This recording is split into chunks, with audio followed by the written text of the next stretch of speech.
Yo, what up guys, it's Corrupt here, and welcome to my first ever Ghost Recon Future Soldier gameplay from the beta that was released, well not really released, but you have to get a code for it, but that was opened, I guess, about a week or two ago, and I got my code in a manner that may not have been correct, but I have been playing this game a little bit. I haven't played it as much as probably a lot of people have, so my opinions may be a little bit different, and my experience with the game is not as thorough. But today in this commentary, I'm gonna talk a little bit about what I think of the game, and how it plays and everything in general, to just let you guys know what I think about it, because it is a beta, and of course there's gonna be things that they need to fix. That's why it is a beta, because they want to see how things run and everything. But I just wanted to point out some of the things that I think they could fix, and some of the things that I like about the game as well, because there are a few aspects of the game that I really do enjoy.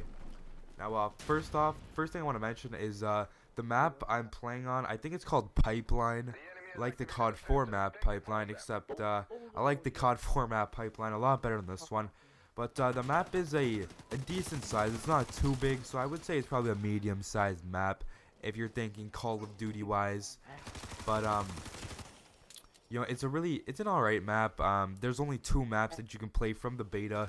There's this map, Pipeline, and the other one I think is called Mill, which I haven't really played on. I think I've only played on Pipeline. So unfortunately I can't really tell you about Mill.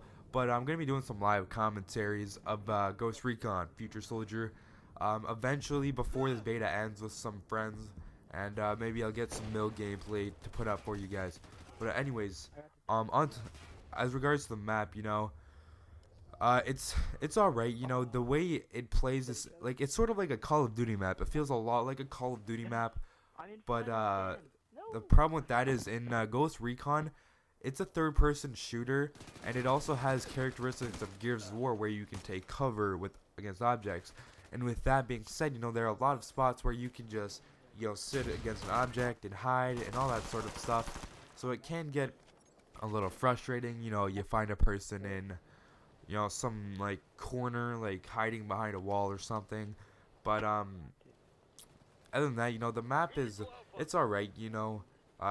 It's really hard to tell this preliminary, because there's only one game mode, and it's called Conflict, and I'm not exactly sure what you do with the objective. I know you like activate it, but I don't even know what it does. So I'm completely lost. I just go for kills, because I still have absolutely no idea what the hell to do, basically. Not for the gameplay. This game is a lot different than Call of Duty. You got to play this game a lot smarter. It's a lot harder to rush around, because you do kill very quickly. Plus, it's not like you're gonna run in. It's not like you're gonna run someone in the wide open very often.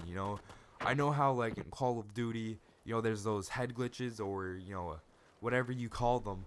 But in this game, it's like you cannot completely hide behind something where a person won't even see you. So if you're running in the wide open, you won't even see this person who is behind a wall or a box or whatever they're behind, until they pop out and like kill you in 3 bullets, and you won't even know. So you got to play this game a lot smarter and a lot slower. And on the class I think I was the engineer who uses a submachine gun. You get these things called motion sensor grenades or something. And you'll see me use them sometime in the gameplay. I don't remember when, but you toss them, and if enemies are near there, it'll like highlight them in red, and you can see them through walls. So I thought that was really interesting. It's sort of like a motion sensor from Modern Warfare 3, except they're not on the mini map; they're painted on your screen. So I thought that was a really cool idea. But not every class gets the motion sensor grenades. It's just engineer. So I think that's a really good perk to using engineer. Excuse me. But other than that, yeah. So you gotta play this game really slow, and the tactics you want to use is probably stay with a friend, because there are a lot of times where you will run into more than one person. Because if you're heading towards an objective, I don't think you want to be there alone.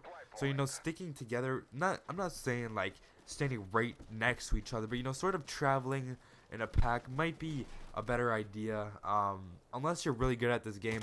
You know, I'm not. I absolutely suck at this game. So this is a tip for basically for myself. I don't know about you guys, but um, yeah. Other than that, so you know, you gotta play this game a lot different than you would play like Call of Duty with a submachine gun, where you can rush and have a really good chance of doing well. It's not like that in Ghost Recon. And now for the controls, I want to talk a little bit about them. So basically, the controls are a combination, I think, of Call of Duty and Gears of War. So Gears of War is an actual third-person shooter, where Call of Duty is a first-person shooter. But the controls are basically mixed. Call of Duty and Gears of War share the same shooting and aim down sight buttons, which are the left and right sticks or whatever they're called. Left and right triggers. Sorry, that's what I was trying to think of. But in Gears of War, you have to use their directional buttons to switch guns to like your grenade, your pistol, and your two primary weapons. Whereas in Call of Duty and Ghost Recon, you just press Y and you pull out your pistol or your primary weapon. And I don't know if you can get grenade launchers and all that stuff. I haven't really explored that. But for Gears of War, the grenades are like up on the D-pad, whereas for this game, you just press the left bumper, and that's either your motion sensor grenade, your frag grenade, or whatever kind of grenades they have in this game. I'm not too sure. So you use all those buttons to use your gun and shoot and throw grenades. As for movement, it's the same thing. You move with both of your analog sticks. You move like your crosshairs with your right analog stick, and you move your character with your left. But the sensitivity is it's fairly low. It's more like a 3 or 2 on Call of Duty, and so I think you can turn it up. So if you like high sensitivity, you can do that. And the movement is kind of weird. You can run in a complete circle fairly simply. And I think it was kind of weird. But yeah, that's basically all there is for controls. X is to reload, same as in Call of Duty. Y is switch weapons. A, you gotta hold down A to sprint, which is a similarity between Gears of War and Ghost Recon. And you also need to, and actually, I don't know what B is for. I don't think you do anything with B. I'm not completely positive, but I know your left stick, if you click on it, that's to crouch and stand back up. So other than that, guys, in overall, I think this game was fairly good. There's obviously a few things they can work on, like the movement fluidity and the cover when you take cover, stuff like that. I think it could use a little bit of tweaking, but I think once this game is released, it should be a lot better than in the beta, and it should be a pretty solid game.